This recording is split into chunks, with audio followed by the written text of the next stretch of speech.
Hello, everyone. This is Dr. Shannon Simpson Shand, your transformation coach. As you know, I help nurses and healthcare workers take their lives and finances to the next level. So I'm here today because I got some questions in the email that I want to answer a few of. So the first question is, what was your most challenging nursing job?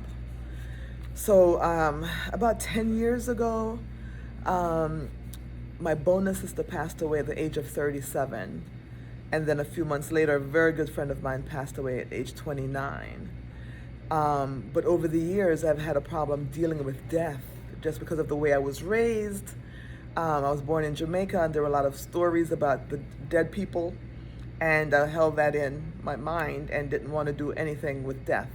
So when that happened to my bonus sister and my friend, I decided that I would go into hospice, that I would work hospice to get over the fear of dead people, but also to understand death. Because to lose someone who's 29 years old and 37 years old, that was pretty difficult. So once I started working with hospice, I remember part of my job was to pronounce people when they passed away. Of course, pain management and all this different symptom management. But when they passed away, I had to go out to pronounce them.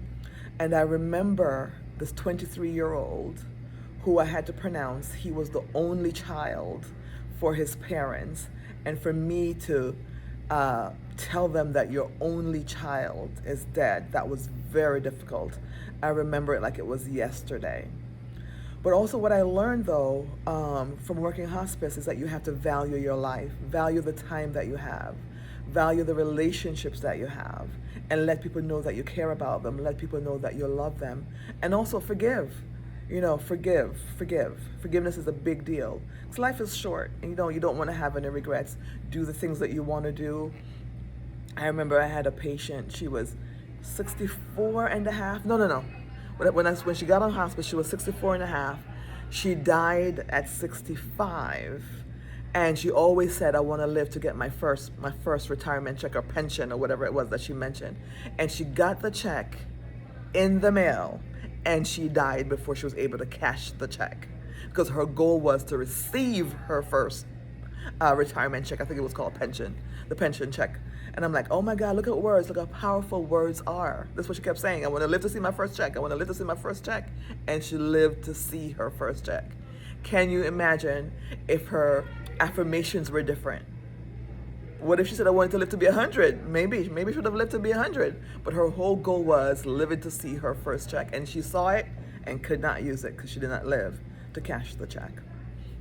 All right, let's see what the other question is. Why did you want to become an entrepreneur? Let's see. So I think something was in me as a little girl. I remember as a little girl, maybe about 7 years old or so, I was born in Jamaica, and they had announced over the radio that if you were to sell rocks, like broken rocks or stones, that you could get money. And I tell you, I got these big rocks. I got out the hammer and I was hammering away, and I made a pile of rocks at the entryway of our house. Of course, I didn't know that the trucks weren't passing through our area, and the amount of rocks that I hammered myself wasn't what they needed because they were building new roads. But that was the first indication that I should be an entrepreneur.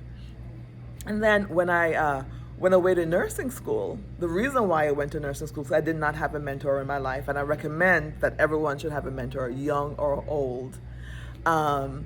So I decided to go to nursing school because I wanted to own my own clinic. So that was my 17-year-old advice to myself. So you want to own a clinic? Go to nursing school. But of course, if I had a mentor, my mentor would tell me, if you want to own a business, you should go to business school. Right? So that's the importance of having a mentor in your life. They're able to guide you. They're able to tell you what you're thinking is not adding up. So that's why I became a nurse initially. But I love people. I love helping people.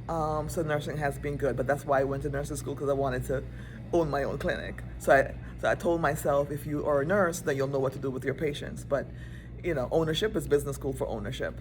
All right, so let's see the next question.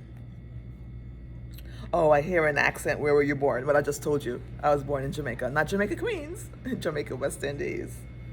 All right. Oh, and another question here. Why did you become a nurse? So it ties into the whole thing of becoming an entrepreneur. But yes, I became a nurse because I wanted to own a clinic. So that's why I became a nurse. Um, this other question, what was the favorite business that you've owned? Let's see, favorite business. I think the home health aide training school. I was able to impact the lives of a lot of young people who were trying to figure out what to do. And a lot of immigrants that came into the country and they wanted to be able to take care of themselves and they wanted to know where to start.